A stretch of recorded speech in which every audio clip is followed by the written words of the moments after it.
Agradezco muchísimo las presentaciones, tanto de José Antonio Lugo, un gran amigo de muchos años, como la de Antonio Palmira.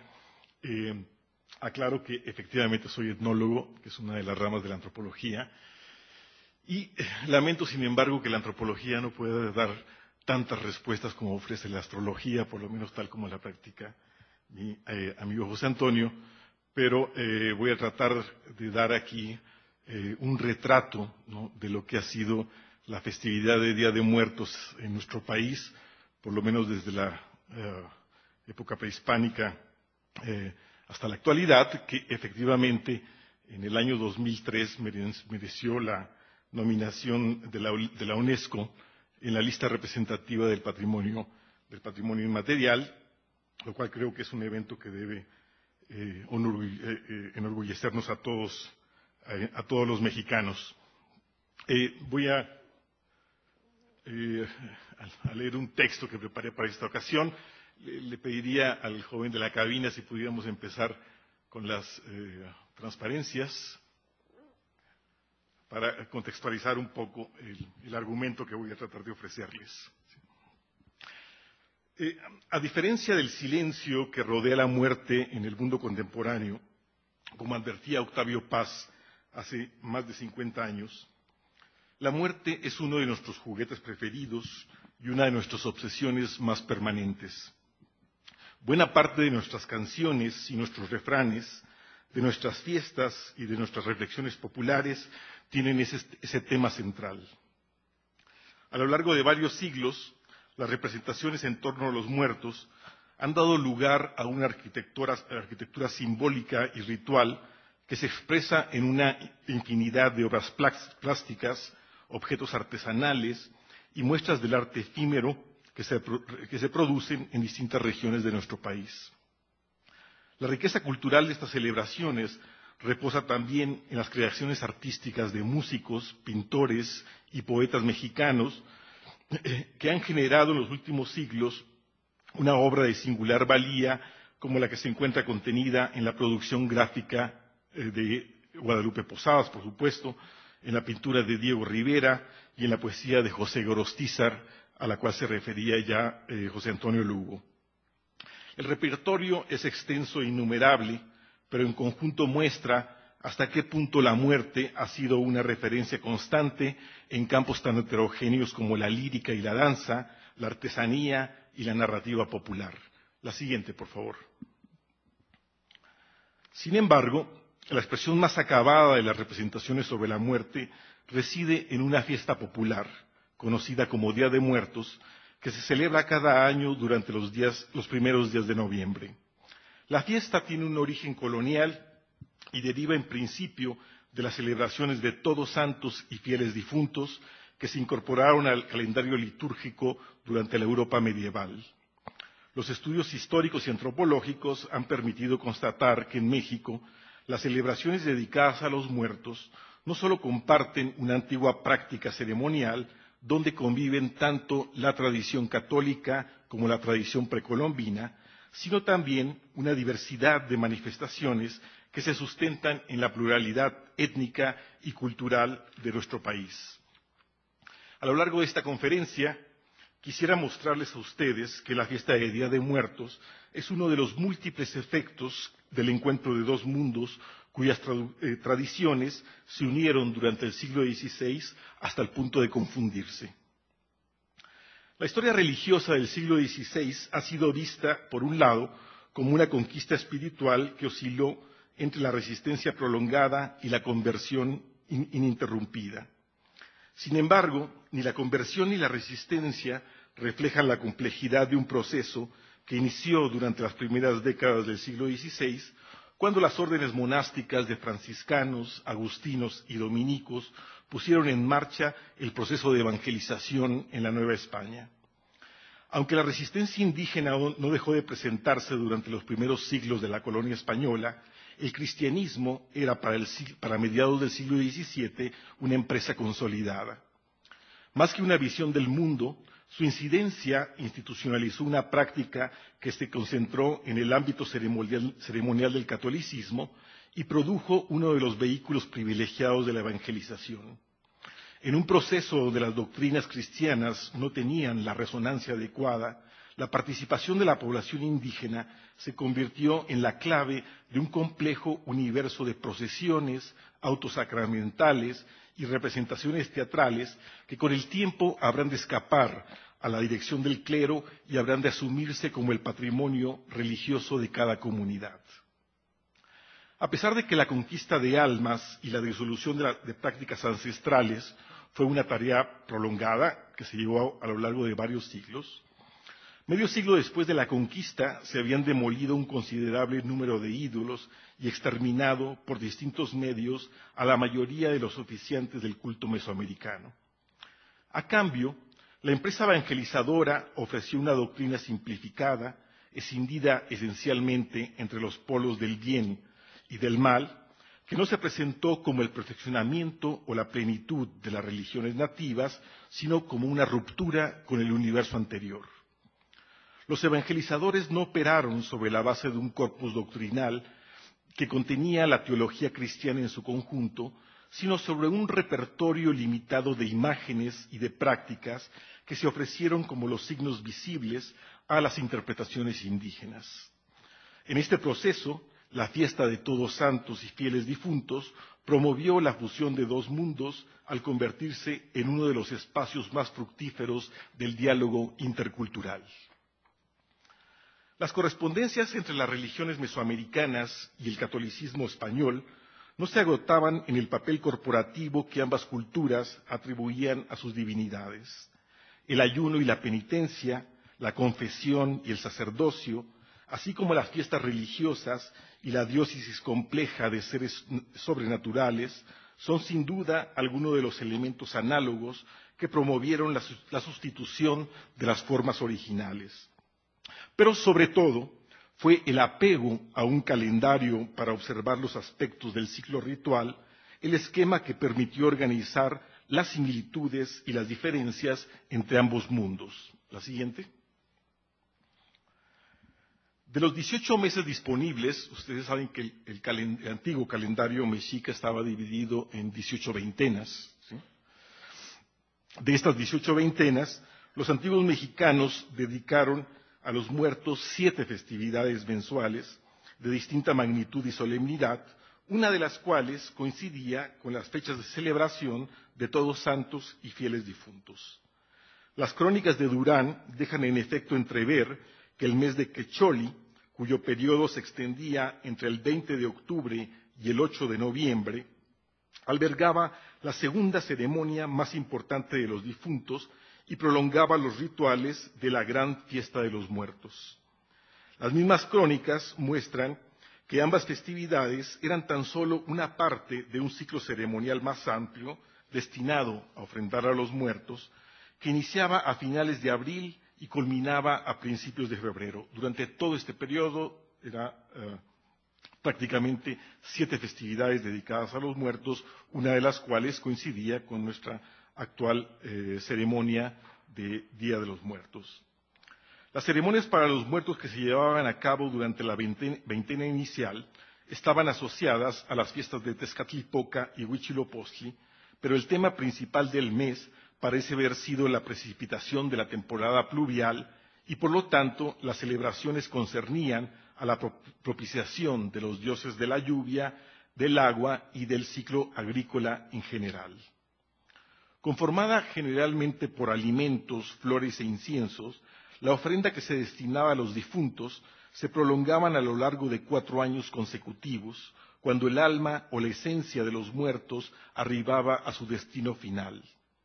Dado que la vida del hombre era posible gracias a la alimentación y a la reproducción sexual, el individuo quedaba en deuda con la tierra que le proveía la substancia y, por lo tanto, tenía que pasar por un penoso viaje de 4 años hasta llegar a Mictlán o el lugar de los muertos. La siguiente, tenemos aquí una imagen de Mictlantecuhtli, que era el señor o la deidad del lugar de los muertos. Durante esta época existía la creencia de que en el viaje que el muerto emprendía a este lugar debía atravesar diferentes espacios, tales como volcanes y páramos, donde el viento era tan frío que cortaba como una navaja.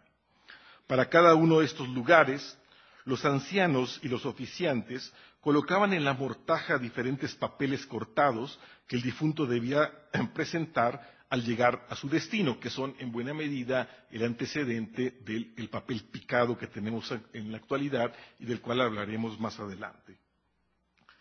Además, se acostumbraba quemar las vestiduras, las armas y los despojos de los cautivos, pues decían que estas cosas iban con aquel difunto para proporcionarle calor cuando atravesaba por donde soplaba el viento frío.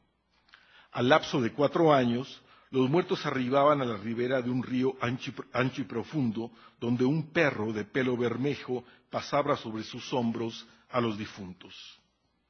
La siguiente, por favor. Algunas fuentes, como las crónicas de las Casas y Motolinía, describen al Mictlán como un solo infierno conformado por 9 niveles o moradas, donde se distribuían los que morían de muerte natural.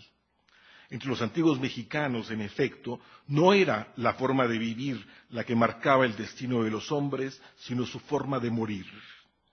Las personas que morían de enfermedades iban a lo que Sagún identificaba como el infierno, un lugar oscurísimo que no tiene ni luz ni ventanas y que constituía una morada permanente. Tanto los cautivos como los que morían en las batallas se dirigían en cambio a un lugar celeste, cercano al sol, donde las ánimas de los difuntos recibían las ofrendas de los vivos antes de convertirse en aves que, cito a Sagún, andaban chupando todas las flores, así en el cielo como en este mundo, según las describe Fray Bernardino de Sagún. Entre la morada celeste y el inframundo se encontraba el Tlalocan, o paraíso terrenal, hacia donde se encaminaban aquellos que fallecían ahogados o fulminados por el rayo. Concebido como un lugar de la abundancia, podemos pasar a la siguiente, por favor. Esta es una... la anterior, creo que esta. Como un lugar de la abundancia, esta es una imagen de Tlalocan, que está en Teotihuacán. Como un lugar de la abundancia donde solo existía la estación pluvial, Tlalocan era el destino de aquellos que habían sido elegidos por Tlaloc, el dios de la lluvia, cuyas representaciones aparecen generalmente vinculadas a los 4 postes de los confines del mundo y al árbol cósmico, ubicado en el centro, que conectaba las fuerzas celestes con las fuerzas del inframundo. Los niños que morían durante la lactancia, ahora sí la siguiente, por favor, estaban también vinculados a un árbol mítico que se conocía como el árbol de nuestro sustento o como el árbol nutriente. El nombre derivaba de los senos maternos que colgaban bajo sus ramas. Destilante de leche, los niños de tierna edad acudían a él para alimentarse mientras esperaban volver a nacer en el seno de sus madres. Algunos historiadores estiman que la multiplicidad de celebraciones, ofrendas y ceremonias mortuorias que se llevaban a cabo durante el año no eran ajenas a las distintas categorías de difuntos. Teóricamente, había tantas celebraciones de los muertos durante el año como formas identificadas de morir. De ahí que se efectuaran celebraciones para aquellos que morían de causas naturales, durante la infancia o durante la guerra, o bien para los que fallecían por fenómenos climáticos asociados con el agua.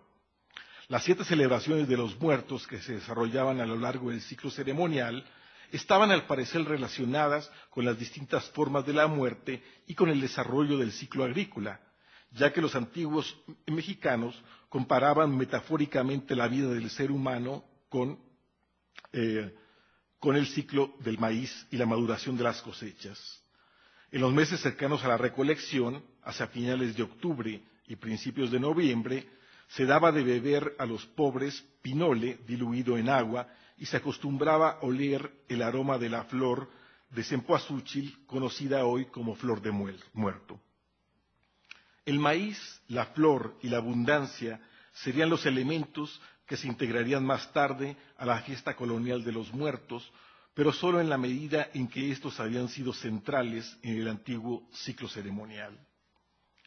El proceso sincrético que siguió a la conquista española debe ser entendido como la integración de aspectos selectivos que provenían de distintas tradiciones históricas. La cultura religiosa que surge en México a partir del siglo XVI se elabora a la manera de un conjunto significativo que relaciona elementos de dos culturas que habían permanecido hasta entonces distantes. Más que un préstamo cultural, donde las adquisiciones aparecen bajo la forma de elementos agregados, las representaciones indígenas reconocieron elementos que ya estaban presentes allí donde debían estarlo, de tal manera que los materiales cristianos que se incorporan durante el momento del contacto permiten completar datos latentes y perfeccionar esquemas incompletos. La siguiente. En este proceso, los santos católicos ocuparon un lugar similar al de los difuntos en las antiguas concepciones prehispánicas. Parte humanos y parte divinos, ambos servían como intermediarios entre los hombres y las entidades sobrenaturales. Personajes sin poder sobrenatural en sus manos intercedían en beneficio de los hombres y eran en esta medida concebidos como protectores de las casas, el pueblo o la comunidad. De ahí que a pocos años de haber iniciado la evangelización, los nahuas del altiplano central rindieran culto a los muertos bajo la forma católica. Por las indicaciones de Fray Toribio de Motolinía, se infiere que el Día de Todos Santos y el Día de las Ánimas se presentaron a los indios como celebraciones combinadas. Sin embargo, aunque los indios fueron adoctrinados separadamente acerca de esas dos fiestas litúrgicas, eligieron enfatizar el Día de las Ánimas y centrarse en su propio culto a los muertos. Las primeras crónicas de la evangelización son en efecto explícitas acerca de la facilidad con que los indígenas aceptaron la festividad de Todos Santos y Fieles Difuntos. No obstante, las mismas fuentes dejan entrever las adaptaciones locales que con el tiempo habrían de prolongarse más allá del periodo colonial.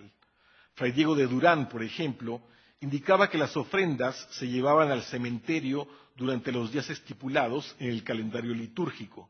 Al preguntar a los indígenas con qué fin se hacían aquellas ofrendas el Día de los Santos, respondían que hacían aquello por los niños, que así lo usaban antiguamente y se había quedado aquella costumbre. De la Serna, por su parte, anota que los indios ofrecían comida y bebida a los muertos y que los niños eran enterrados con un recipiente de leche sobre su pecho para alimentarse, en recuerdo del árbol lactante que nutría a los infantes difuntos. La siguiente.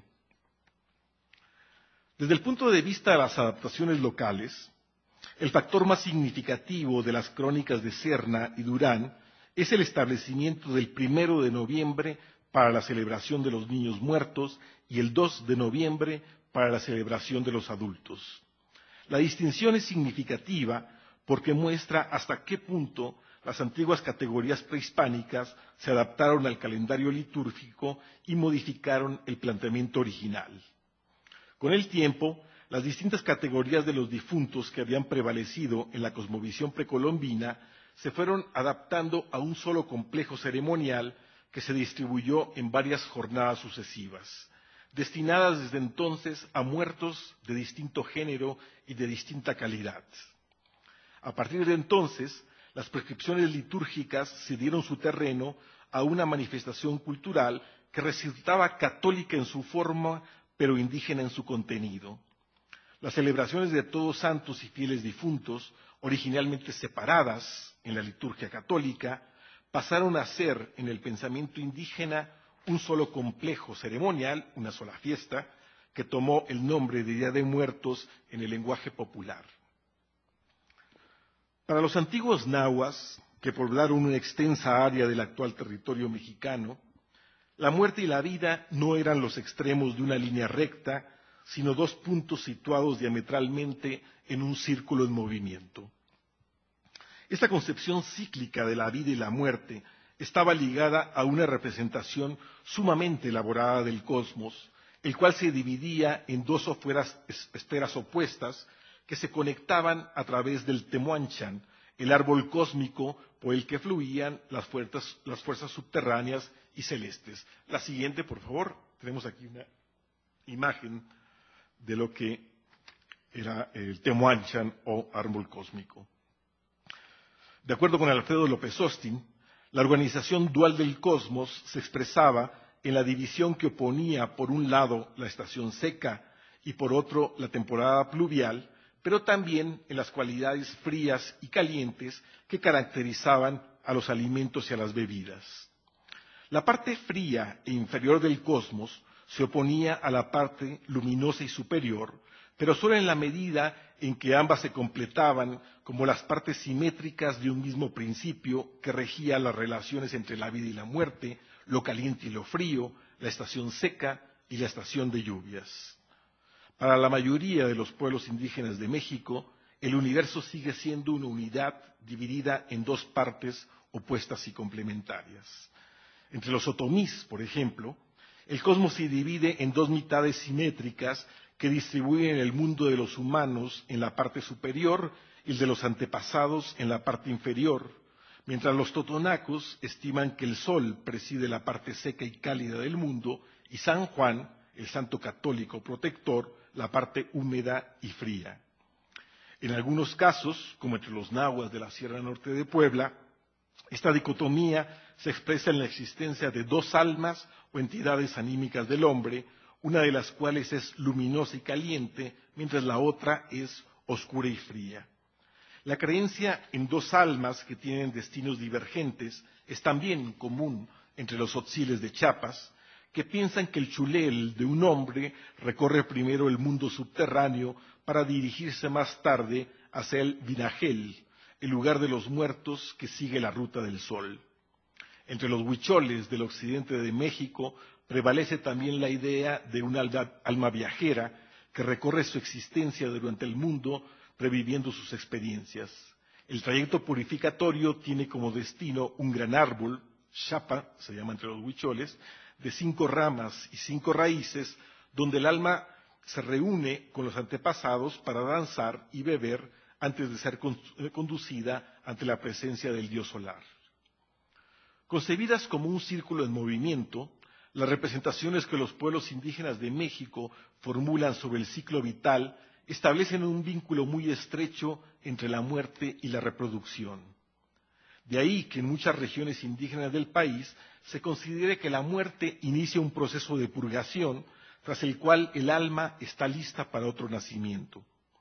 En consecuencia, se estima que los antepasados deben intervenir en los procesos biológicos porque la vida no podía ser creada a partir de la nada. Entre los otomís, no solo se conserva la creencia de que los huesos de los muertos proporcionan fertilidad a la tierra, sino también que las nuevas generaciones provienen de los huesos de los antepasados. Por esta razón, se considera que la tierra de los cementerios, los cadáveres y las osamentas regeneran los campos de cultivo. En retribución, los muertos deben ser propiciados en las ceremonias de limpieza y fertilidad de la tierra, pero también convocados durante las fiestas para que se alimenten de las primeras cosechas. En la concepción dual del cosmos que caracteriza a los pueblos indígenas, el ciclo agrícola del maíz desempeña un papel extremadamente relevante. Aunque en algunas regiones indígenas los cultivos del maíz abarcan todo el año, solo adquiere importancia simbólica el cultivo principal del maíz, que se siembra entre finales de abril y mediados de mayo. Se le llama usualmente maíz de temporal, en virtud de que la siembra y la cosecha están sujetos al ciclo de la temporada pluvial, que en gran parte del territorio mexicano inicia hacia finales de mayo y concluye a mediados de octubre. Si en la época prehispánica estas temporadas correspondían a las fiestas que se realizaban en los meses de Toscal y Quecholi, durante las cuales se ofrendaba a los muertos, después de la conquista española quedaron ubicados entre la celebración de la Santa Cruz, el 3 de mayo, como ustedes saben, y la fiesta de Todos Santos y Fieles Difuntos a principios de noviembre, en estas fechas precisamente. En la división de las dos mitades cronológicas, la primera celebración corresponde al fin de la temporada de secas, mientras que la segunda marca el final de la temporada de aguas. Cada una de estas temporadas concluye en dos momentos culminantes que en el pensamiento indígena resultan inversos y simétricos. El de las lluvias, con la reunión de las fuerzas frías convocadas en la fiesta de Día de Muertos, y el de las secas, con la celebración de la Santa Cruz, cuando se unen el símbolo mesoamericano del fuego con la imagen colonial del Cristo Sol. La división dual del cosmos se distribuye de esta manera en dos épocas del año que se encuentran al inicio y al final de las lluvias, pero también entre la semilla y la maduración del maíz. En este sentido, la división temporal en dos estaciones, secas y lluvias, permite la homologación entre el ciclo agrícola del maíz y el ciclo vital del hombre. Entre los tzotziles de Chiapas, por ejemplo, la planta tierna del maíz se compara con el niño recién nacido y se piensa que tanto él como su madre están cargados de las fuerzas frías y de las fuerzas de la muerte. A medida que crece, el ser humano va adquiriendo calor a cambio de los servicios públicos que brinda la comunidad y su muerte se concibe también como una forma de retribución a la tierra. Según las creencias tzotziles, solo por medio de esta retribución, la vida del hombre permitirá que las lluvias caigan sobre las milpas en cantidad suficiente e impedirá que los vientos destruyan las plantas del maíz. Las ofrendas que se otorgan a la tierra son por lo tanto equivalentes a las que se ofrecen a los difuntos, ya que ambas compensan las contribuciones que unos y otros realizan al ciclo de desarrollo del maíz de temporal.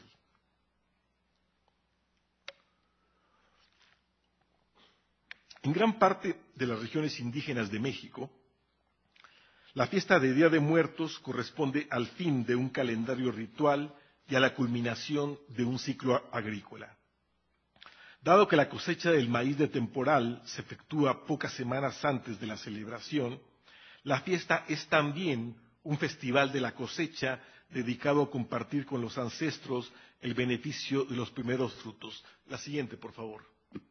Eso es importante entenderlo, que no es una fiesta aislada, es una fiesta que corresponde directamente al fin del ciclo agrícola, una vez que se ha levantado la cosecha del maíz del temporal, y una de sus principales funciones consiste en compartir con los ancestros el beneficio de los frutos que ha dado la tierra.